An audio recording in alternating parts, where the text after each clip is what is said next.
Blameless Studios in Accra. This is Joy News Prime with me, Samuel Kojo Brace. Coming up this hour, Kojo bears teeth at Kufuor and persons who believe that political affiliations of EC members do not matter, as they say the political affiliation can then neutralize the neutrality and the credibility of the Electoral Commission. Reaching an agreement with the board of the fund.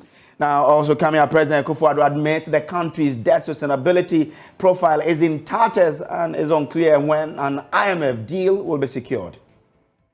Reaching an agreement with the board of the fund, which we hope to do very soon, will set the stage for the strong recovery of Ghana's economy. Former Finance Minister Seth Terkper Hassaman says, I think these are some of the considerations which, may push us, into optimistically may, but official solutions, they also may have some intelligence that may be suggesting Joe. Now, tonight, Kojo says the political affiliations of persons appointed to the Electoral Commission will affect the neutrality and credibility of the Commission.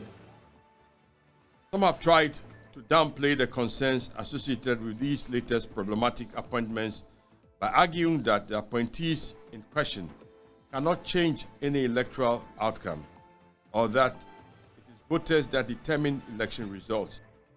We have details as they demand the resignation of 2 members who have recently been appointed to the Commission. We accordingly call on Dr. Peter Piahini and Hajia Salima Ahmed Tijani to do the honorable thing and resign. Now, we also look at teenage pregnancy, where we understand children between 10 and 14 years are getting pregnant more in the Hafwano Southwest District of the Ashanti region. We're told that they contribute to 18% of the cases recorded in the district in 2022. Now, the Coalition of Domestic Election Observers, Kojo, is taking aim at President Kufuor for appointing politically affiliated persons into the Electoral Commission. Now, Dr. Peter Piahini and Hajia Salima Ahmed Tijani have come under intense scrutiny, with various research suggesting a connection to the ruling party. Now, speaking during their swearing in, President Kufuor said the perceived affiliations of members of the Electoral Commission did not matter, but Kojo is now demanding their resignation. Kweku Asante has more. Dr. Peter Piahini and Hajia Salima Ahmed Tijani appointment members of the Electoral Commission has generated considerable backlash. Kojo is warning that these appointments have the tendency to make the EC look partisan and affect the credibility of future elections, and have called on the 2 to resign. Reverend Dr. Fred Degbe read the address on behalf of Kojo. We are painfully aware that voluntary and constitutionally grounded revocation of these unfortunate and democratically problematic EC appointments by the President is extremely unlikely. However, nothing stops affected appointees, namely Dr. Peter Piahini and Hajia Salima Ahmed Tijani, from voluntarily and honorably resigning from membership of the EC. This will be in the supreme interest of our country's continued democratic progress, election peace and credibility, and indeed the overall national interest. Kojo's research established the political leanings of the 2. Internet searches and other social media exchanges since the announcement on her appointment have revealed additional relevant information about Madam Salima Tijani. She is said to be married to one Sheikh T.B. Damba, a leading member of the NPP, who was formerly the 2nd National Vice Chairman of the party and served as Ghana's ambassador to Saudi Arabia from 2017 to 2021. Madam Salima Tijani's mother, that's Hajia Samata Gifty Bukari, was the first elected woman, first vice chairperson of the NPP in the northern region. Since the announcement of his appointment as a member of the EC, social media postings have revealed that Dr. Piahini is an activist of the New Patriotic Party in the Bono region.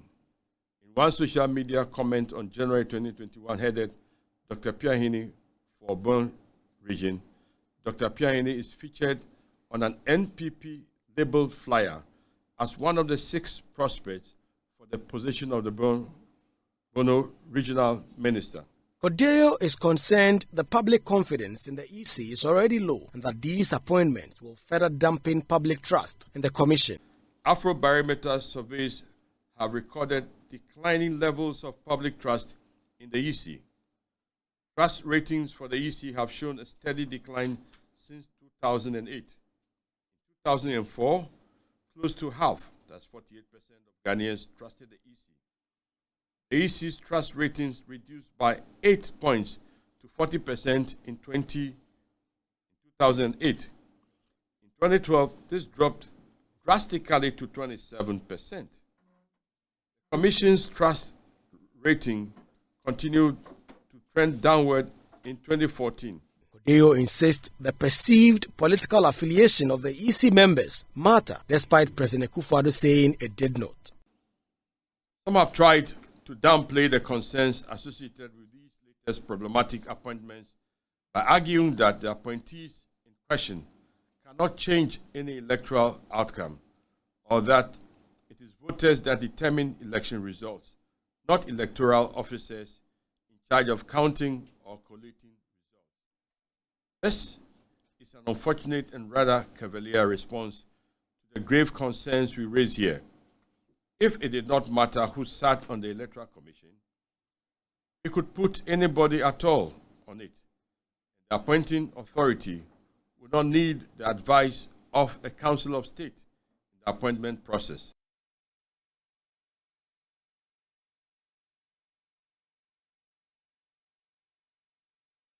Stories now, and President Akufo-Addo says the country's debt sustainability profile is in tatters, leaving Ghana's balance of payment unreliable. Now, the only savior at this moment is a deal with the International Monetary Fund, but that the president is also not sure when a deal will be finalized. Now, inducting into office new ministers Katie Hammond, Brian Achampon, and other ministers, the president said a deal with the fund will set the stage for a strong recovery of the economy. Like the rest of the world, the reality of the fact is that our economy is in considerable economic difficulty, following the headwinds that continue to buffet the globe. Our balance of payments and debt sustainability profile have been disrupted and have further exposed the structural weaknesses of our economy.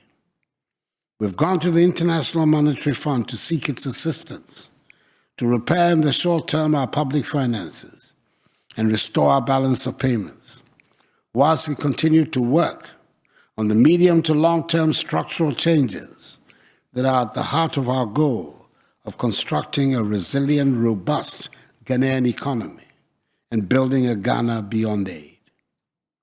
Reaching an agreement with the board of the fund, which we hope to do very soon, will set the stage for the strong recovery of Ghana's economy. All of us have a duty to help make sure we get back to the years of high economic growth, which characterized the years before the outbreak of COVID-19 and the Russian invasion of Ukraine. To this end, I want to remind you that the quality of integrity which will permeate your work is extremely important. But former Finance Minister Seth Terkper believes end of May this year is the time that Ghana's agreement is likely to receive the board level agreement by the International Monetary Fund. Now, Fitch Solutions last week said Ghana's staff level agreement with the fund will receive an executive board approval in the second quarter of the year. Now, speaking to the media on the development about the economy from his base in the USA, former Finance Minister Seth Terkper said the month of May is practically feasible for such an agreement to be reached. The other one is the approval process. Even when we have completed the prior actions, and we have the agreements, especially the external debt restructuring, the entire document would have to be agreed by government as it goes through Africa Department, which is our regional department. And then they may come back with questions and then work towards, an agreement, at which point the memorandum of economic policy and the letter of intent will be signed by the Minister for Finance and the governor, and that means that the document is ready to go to the board. And so I think these are some of the considerations, which, may push us, into optimistically may, but official solutions, they also may have some intelligence that may be suggesting June.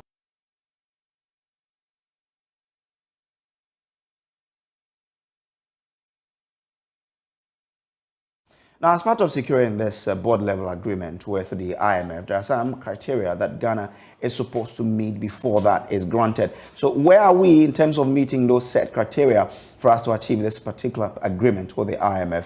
Isaac Kofi is a data analyst here at Joy News, and he joins me in the studio with some more answers. Now, Kofi, what do we know so far after studying all those documents? Well, so we have about 6 steps to follow. We've done about 3 or 4 of them.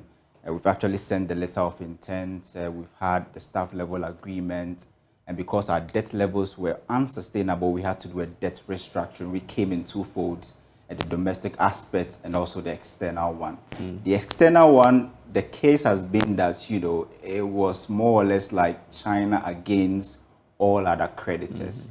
They needed China to come to the negotiation table before they decide to collaborate. So there you have it on the screen, about 8 steps. We've done about 4 of them. One is still pending, which is the external debt restructuring. We have like 3 or 4 steps to go if you break it down into what Tekpe was saying. So we need an executive board approval, but before that, our regional people must also look into the whole letter of intent and what we intend to do for the IMF approval. So if you look at the next slide, that is what I was talking about.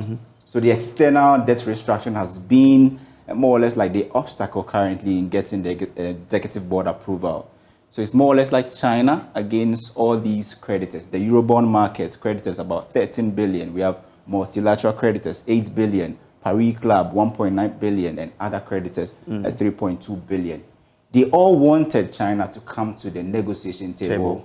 Before they also put down their cards as to whether they will, participate. But we know that there were indications that some people now, like the China, Paris Club members were willing to play ball. Exactly. Now, China is because China has agreed to participate in this whole debt exchange program. Although what we are restructuring with China is about 1.7 billion. People say it's too small if you compare this to what other people are owing. But because it's a condition, China has become so important that if they don't come to the negotiation table, all these creditors will also probably refuse to participate in this. But the good news is that we've had some good news from the Chinese government. They are ready, to participate in our external debt restructuring. That is why we are actually expecting the Paris Club to issue a statement very soon, declaring their intention to participate in our external debt restructuring. After that, we are sure that we'll get the executive board approval.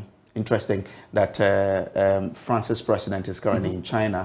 Do we expect that this part of discussion, because France and other countries decided and pledged that they will support Ghana in terms of talking to China to come to the table, do we expect something like that? The simple message from the West has been simple, that China must come to the negotiation table because they hold majority of the debt that people owe to developing economies, and Ghana is one of them. Although 1.7 billion is not that huge if you compare it to other creditors, but in terms of servicing, they don't want to agree. IMF will bring the 3 billion, and then you are using the 3 billion that you get from the IMF to be servicing some of these debts. So they want everybody to be on board so that the economy will be healthy again. And all of them will also get back their loans. All right, grateful to you. Isaac Kofi is a data analyst here at Joy News. Now, let's move back to our earlier story, the Kojo story, because we've been joined on Zoom by the National Communication Director of the NPP, Richard Ahiaba. Grateful to you for joining us. Now, Kojo is calling on 2 persons, newly appointed persons of the EC to resign, Dr. Apiaje and Hajia Salima Ahmed Tijani. What's your reaction to these calls by Kojo? Thank you for the opportunity to be here. I don't disagree, in respect of their, you know, opportunity or the right they have as part of our democracy to make recommendation. But I want to just stress that we need to begin to have confidence in our electoral system, the system that we've jointly built over the years that has become the toast of many in the sub-region and in the world. That we in Ghana have been able to evolve an electoral system that is independent, that is rigorous and robust, that it can stand on its own to be able to deliver elections. You know, in 2016, there was this perception, right or wrong, that Madame Charlotte Osei was related to the NDC. People were concerned about it, but we went to election because the systems are independent and themselves have built-in control. We're able to go to an election, and for the first time in our history, an opposition party was able to defeat the incumbent with such vast margins. So that tells you that our electoral system is robust, and we should begin to have confidence in it. Our democracy itself has consolidated by the conservative definition of what a democracy is. We meet that, we passed that many years ago. And so I think that we have to get to the point where we are beginning to have confidence in our electoral system, because it is robust, and probably we should trust it more, and then it will deliver for us. So on that basis, I guess you don't support the cause for them to resign. I appreciate their concern, but I don't think that's a necessary cause for them to resign. I don't think it's something they ought to worry about. We should rather all be vigilant, engage in the process, and ensure that they do their work according to the established rules, and I don't think we'll have anything to worry about. Now, as a party, are you not worried that in a case the MPP wins, your win will be questioned on the basis of this if they are allowed to stay on? Well, the last time, they were not part of the Electoral Commission, but when we won, the NDC were questioning it. And people in Ghana probably believe that they have a reason to question the 2020 election until we found out that it was a facade from the General Secretary, now Chairman of the NDC, who said that they knew they didn't have any case, but they went to court anyhow. Mr. Apiahene and Madame Tijani were not part of the Electoral Commission at the time. So it doesn't matter who is part of it. When people want to disbelieve something, they will disbelieve it. And so I think that what really should give us comfort is that we in Ghana have built a system for electing our leaders that is robust. That by itself, we can all work together to strengthen. And if there is a conversation, I think we should have it. And Kojo is a serious partner in the evolution of our democracy, especially elections.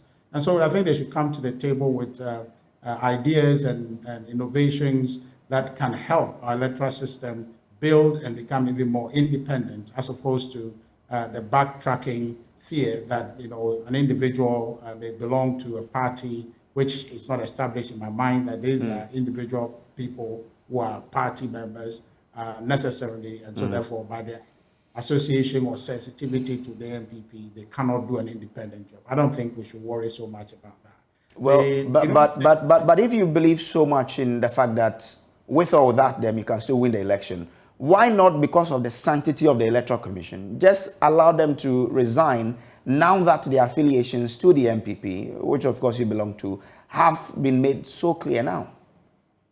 I don't know about what basis or the establishment they have come to say they are MPP members. We at this present time, as we speak, are compiling our membership register.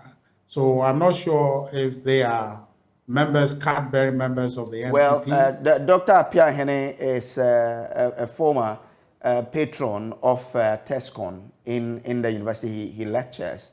Again, his name has come out as one of 6 people who were to be appointed as regional ministers. Hajia Tijani is said to be married to a former second vice chairman of your party. Are these not clear linkages to the party that probably questions their ability to be members of the Electoral Commission, which is supposed to be independent? Well, I don't know that necessarily you can make that case, because, you know, at the end of the day, you have to find a Ghanaian to be there. Can you establish at any given time that Ghanaian doesn't vote for the MPP? It doesn't have to be a member of the MPP, right, with cards or membership to prove. But if he votes for the MPP consistently, you put him there. Don't you think that if he or she would do MPP's bidding anyway, if that's what we are supposing? So the idea is to make sure we build an independent system, because you cannot get an unbiased person in Ghana. If it is the NDC who is appointing, it's the MPP who is appointing, you can't find one, because all of us are connected in one way or the other. Okay. And in the end, all of us are going to vote, and we'll vote for one party or the other. The electoral commissioner before now voted. Who did he vote for? So all these things should not be the concern, but it should be that we are confident in the system.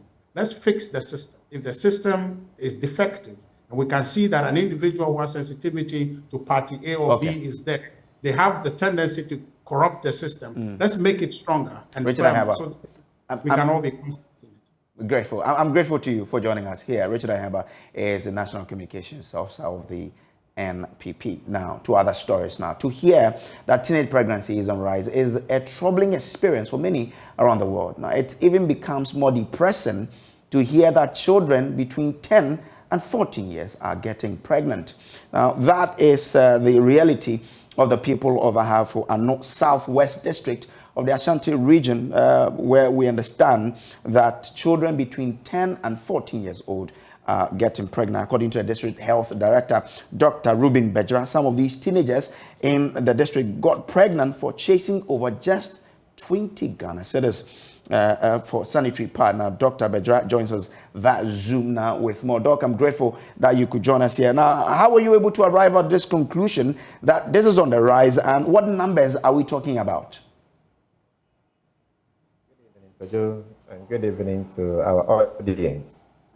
So, this data was extracted as part of our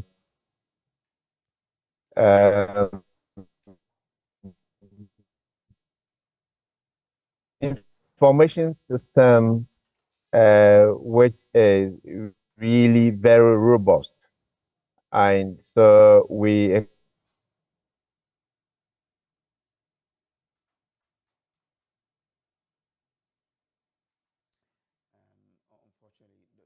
This line just dropped there, but Dr. Bejra is the District Health Director of the Ahafo and North Southwest District. Doc, yes, you were making a point about you getting this data from your information systems.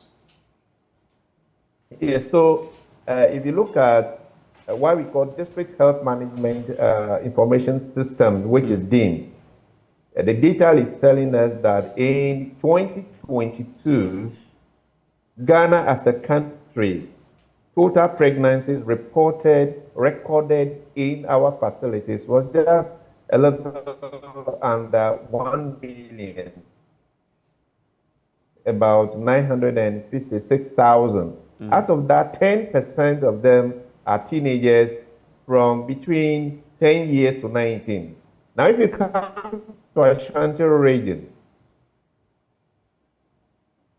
Ashanti region had recorded in 2022 about 2022, and 10.5% of that 19 years.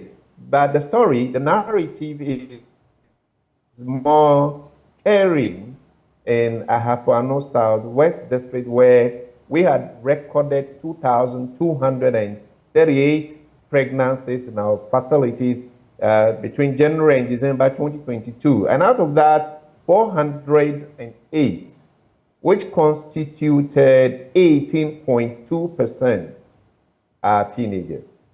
And the most horrific, interesting part of it is that some of these girls, about 15 of them, are between the ages of 10 to 15 years. So comparing the rate in Ahafo Southwest to the region, Ashanti region, and then to Ghana, we have seen that it is very, very high, and it is really a problem in our district. And again, comparing it to the previous year, 2021, it was 16% of all pregnancies were teenagers. But unfortunately, it has risen to 18% in 2022. That is why we are talking about it, and it has become a discussion on all Doc, platforms now. 10 to 14 years are just too young. How does money come in here when these children are supposed to be catered for by their parents?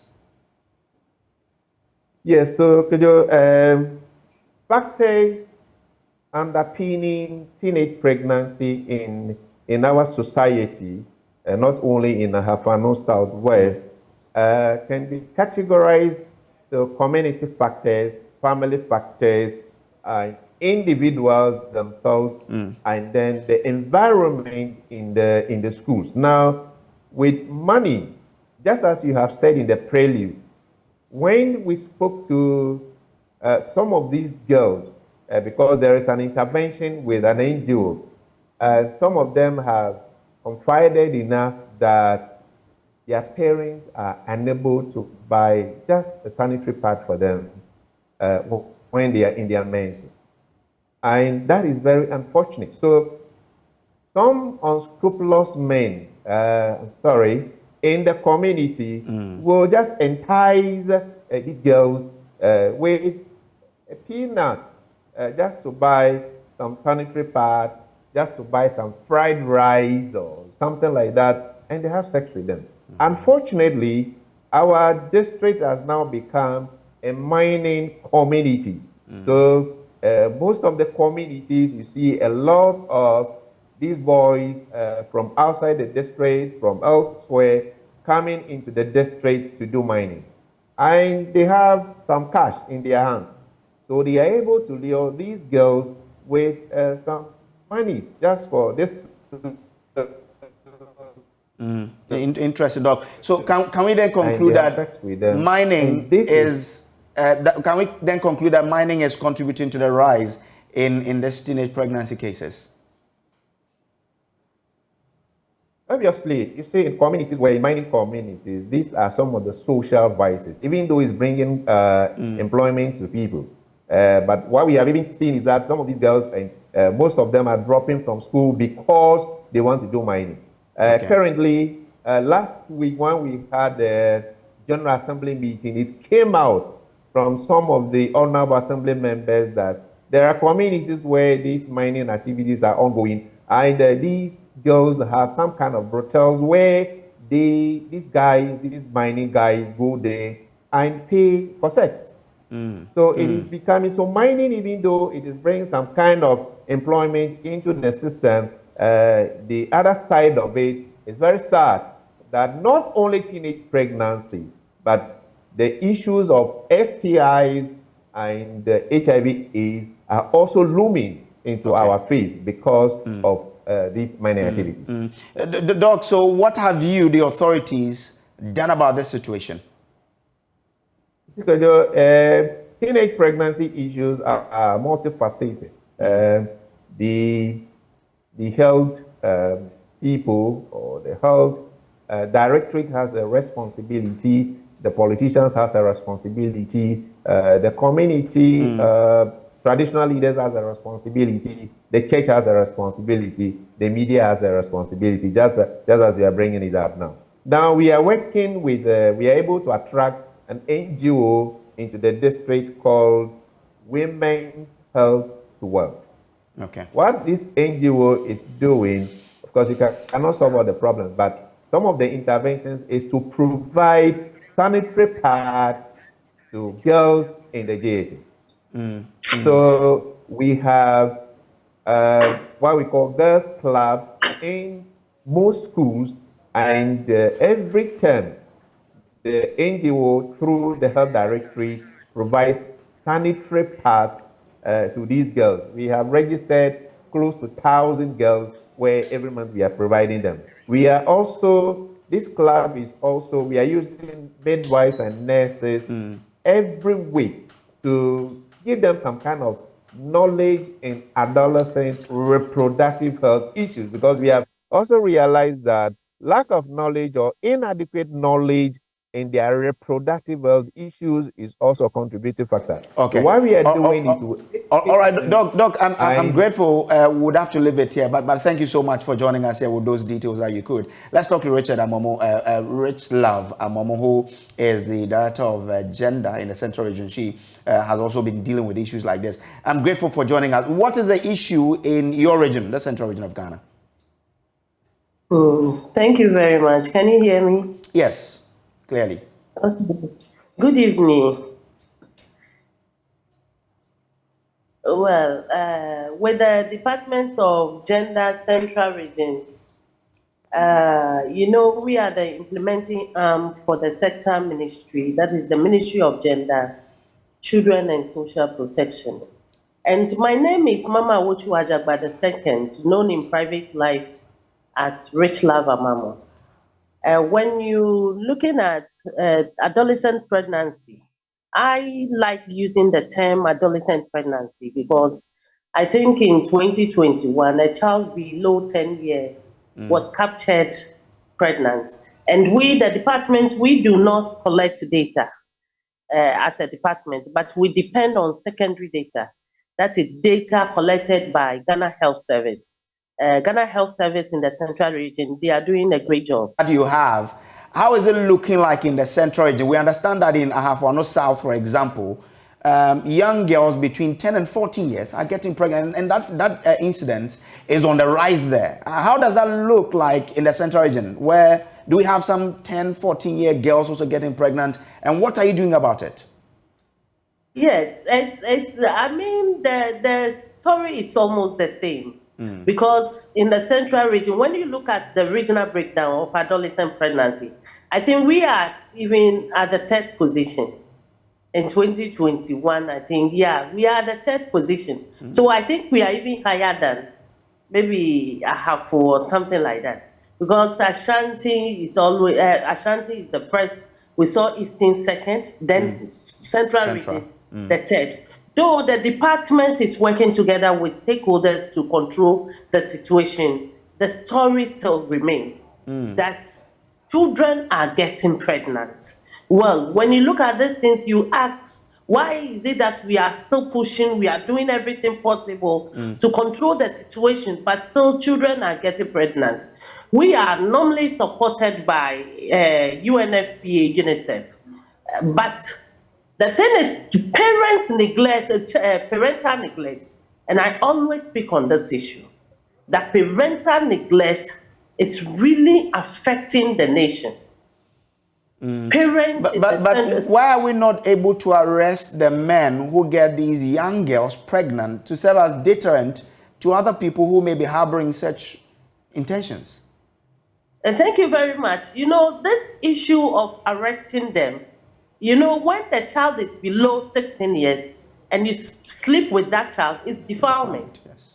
And the law says you need to be jailed from 7 to 25 years. But the issue is some of them don't even report the issue. And then when you get to know about the issue and you try to investigate it and arrest the perpetrators, their parents wouldn't allow you. The parents of the children wouldn't allow you to take that step. I had that issue severally because they told me, they didn't come to me to report any issue to me. So why am I trying to arrest the father of the unborn child, their granddaughter or grandson? You see, so when it happens this way, it becomes very difficult. And the courts to work with evidence. You can't go to the courts and those who are the victims are not ready to push the case. And what are you going to do at the court? So that is some of the problem we face. Okay. And it is in the Central Region. We are facing it here. Okay. So much. And with the Central Region, the other region thing that is making the children adolescent pregnancy so high is cohabitation. They move to live with the men. And their parents wouldn't say anything about it. Okay. Because they know when they are there, the men will be taking care of them. Okay. I'm grateful, Richard, for joining us here on the Joy News Prime. You're still watching Joy News Prime. We'll take a quick break. We'll be back with more stories. Stay with us.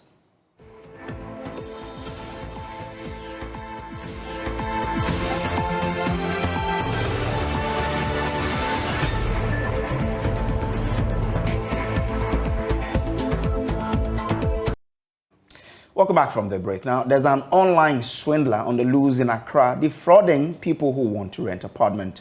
Now, this scammer who operates with other people takes unsuspecting victims to an apartment, hands over keys to a non-existent apartment to them, and takes an advance fee. Now, one of the victims in the early 30s was defrauded of an amount of 30,000 Ghana cedis.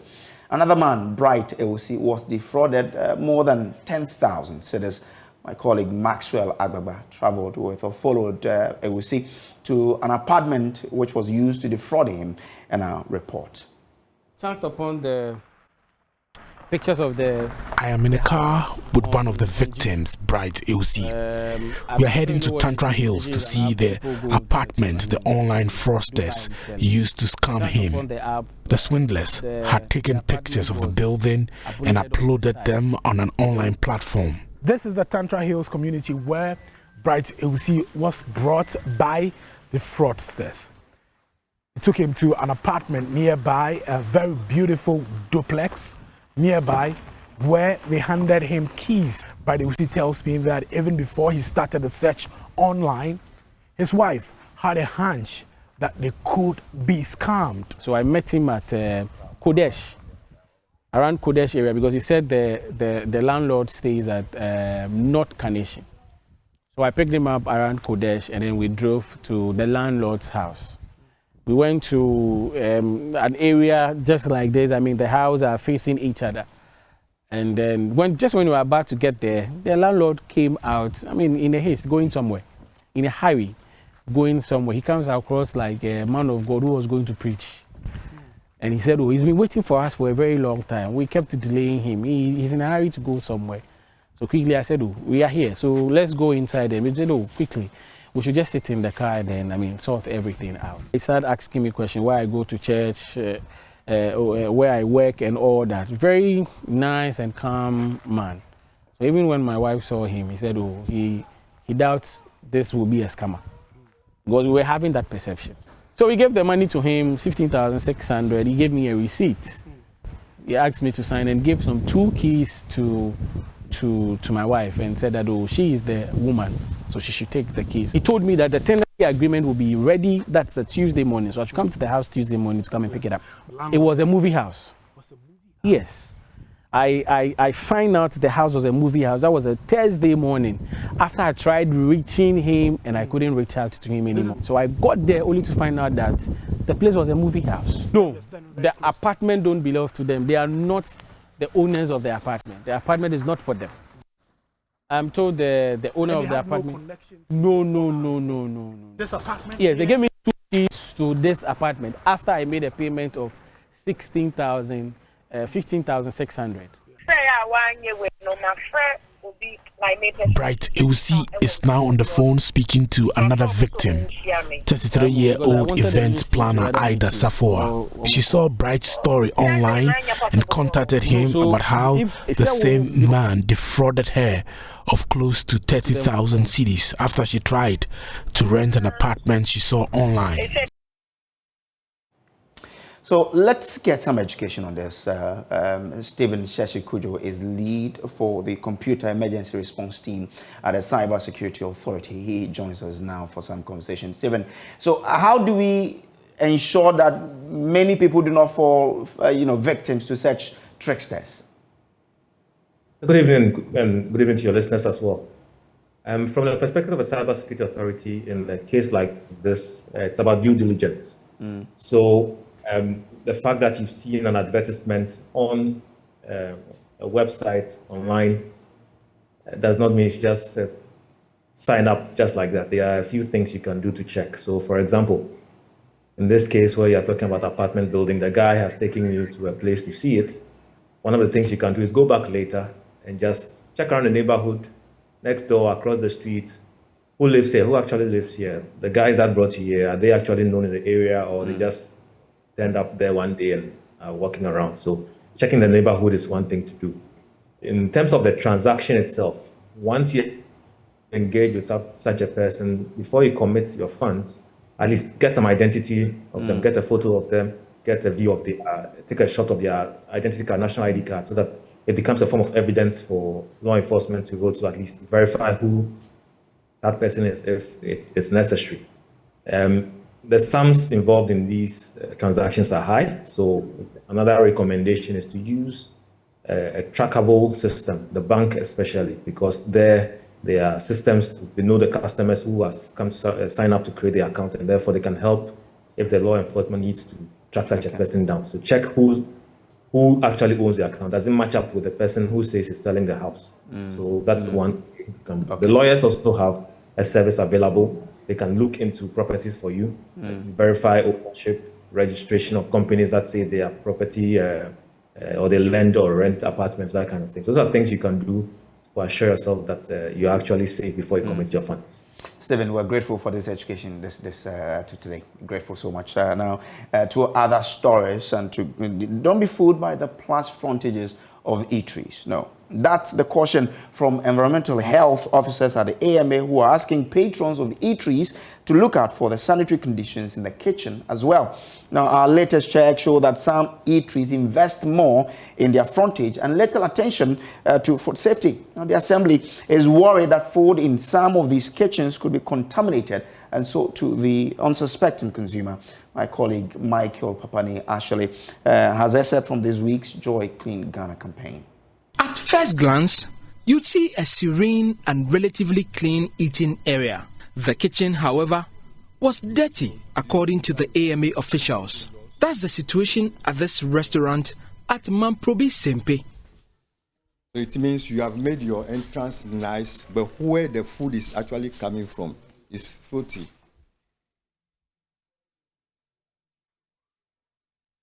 So we are going to summon you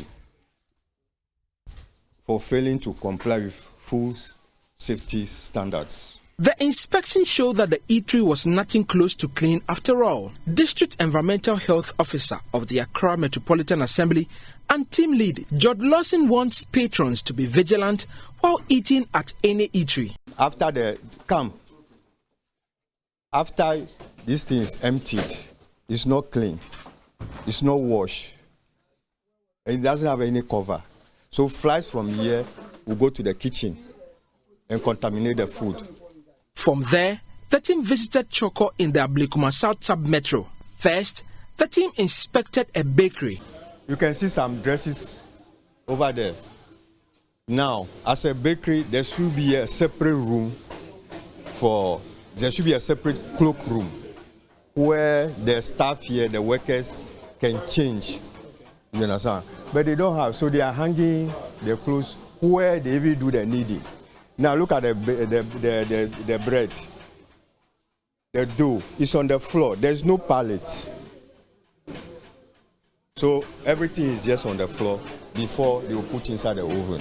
Then, a tabletop business that sells colored chicken, branded and sold as turkey tail. The point is, if it is food color, we don't have problem with that. But if it is a color that is not food color, we have a problem with it. Because food colors are acceptable. Okay. Yes, but if it is not food color, then we have a problem with it. Secondly, you can see that the food is exposed to dust and flies. It's just by the road. Now, you finish frying this, at least you should take it and put it in your sieve immediately. You don't have to leave it on the open space for dust and flies to get access to this.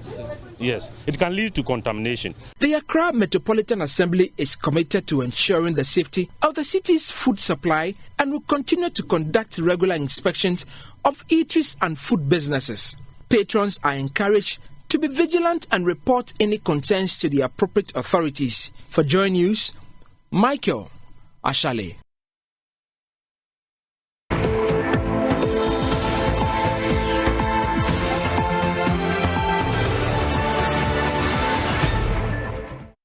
All right, so time for us to bring you showbiz, and Becky Bex is here. Becky. Hello to you, Bruce. How are you doing? I'm fantastic. How are you? I'm good. This evening, we have loads of stories for you or for our viewers. Beautiful people in the news. But let's say a very big happy birthday to Honorable Kojo Ponkroma. He Oh. is the info minister. Yeah. Happy birthday to him. One sharp guy. Yeah, he's celebrating his birthday today. a Honorable, solid why? guy. There's no party. What's going on? Now, I'm sure there will be party maybe over the I weekend. have to give Honorable money so that he, you know, all these parties that. If we don't take care, he will tell us to come to Afwazia Yerebi. Because For the it's party. Exactly. So, You know. So we'll be expecting that call. no, But we would want the Accra version. okay, relax for Honorable. Honorable. Relax for Honorable. But Brace, let's talk about Van Veka. Van Veka had a lecture today at the UPSA school, and he's been talking about the essence of education to, you know, obviously the youth and also to the people in his sector, which are actors and, you know, actresses and everybody in the creative arts industry, to take academia very serious. All of us cannot be academicians. It's not possible. We all cannot finish level 400 and do our MA and perhaps do MPhil and then become a doctor. It's not possible. We must all do different things and acquire different skills and different knowledge in a variety of areas. Why should an individual take additional skills or enlightenment or education more seriously, as in anyone? And that is because it helps your person. It gives you extra confidence of your capabilities. Depending on your potential and your interest, you want to augment yourself, your person, because it gives you that extra notch, or it gives you extra leverage to things that perhaps your colleagues may not have. Well, fantastic actor there. Let's talk about another fantastic actress, Rosalind Ngiza. She is on Spotlight this evening. She has starred in loads of movies that your favorite movies, name them, Foreplay.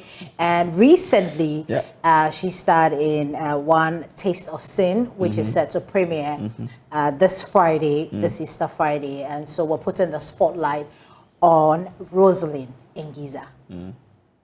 2022, I must say, it has been an awesome year for me. I mean, it was a year where, you know, I think a lot of things happened, positive things happened in my life, my career, and I'm so grateful to God. 2023, we've already started. We're doing good when it comes to filmmaking. Currently, we are promoting our new movie, A Taste of Sin, you know, produced by Dominion TV and Samira Yakubu, and it's another banger. So and then I think we had another series titled Billionaire's Wife, which is already on Showmax. So we are on and on, Charlie. I know you're still here and keeping on. What I like about you personally is how you put God first. I know that we always say that we're putting God first and all of that, but I mean, you are, you know, so open about it on your social media and everywhere. How impactful has that been on your career? Yeah, for me, I'm a Christian, and everybody belongs to whatever religion they choose to belong to, but I'm a Christian. I believe in Jesus, I believe in God, and I know with him everything is possible, so I make sure I involve him first. No matter who I am, no matter, you know, I'm not a saint, I'm not perfect, but God has always got me, so impactful in my career is the reason why I'm here, you interviewing me, if not. What's your shito business story? Please tell me. My shito business. You see, I've been following you. You've been following me. My shito business is doing good. I'm grateful. I mean, you know, sometimes you get customers even doing videos themselves, recommending the shito themselves to other people, and they even post me without even knowing, and I'm very grateful. Just that things are a bit expensive, but we are managing. Before I let you go, Rosalind, this question I've always, you know, sort of like a cliche, whether you feel celebrated enough in this space that we find ourselves. Well, first and foremost, I must say I'm happy about the feedback I get anytime my movie comes out. I'm very particular about my work. And when people are excited about what you do, when they see you, show you love, to me, they're celebrating me. But I know the right time will come where I'll be really, really celebrated. But for now, I'm enjoying the fame. I'm enjoying the love. Ghanaians are showing me love. I mean, that's it. What else should we look out for? Keep praying for me, Rosalind Ngisa. Keep supporting Ghanaian content. Keep supporting Ghana music, Ghana movie. Support us. That's the only thing we need from everyone here so that we can be at the top. We have what it takes to get there. We can act, we have stories, we have everything. We just need support. What kind of support? Monetary support? Monetary support. I was even getting the investment, monetary support, you know, digital support, posting, you know, people flip, you know, keep scrolling when they see Ghanaian content or stuff, and then they, you know, have you realized that on Instagram, whatever you watch most is what they present to you the next day or the next 2 days? Yeah. So I mean, when you see Ghanaian content, just deliberately like. Rosalie, you have our support. Fantastic actress. Yeah. I embrace. I love her. She's great. I love her. She's great. You know, she's great. And Rosalind, yeah, it's true. We love you. Just that. We love you. And I think, I know that it's time, but I think that she's not celebrated enough, and I think that the industry should, you know, really look at. That's what she said she's looking forward to the day. There's a day that should be celebrated fully. But that's all for the news this evening. I know that Brace is, you know, yeah. So we're just wrapping up all.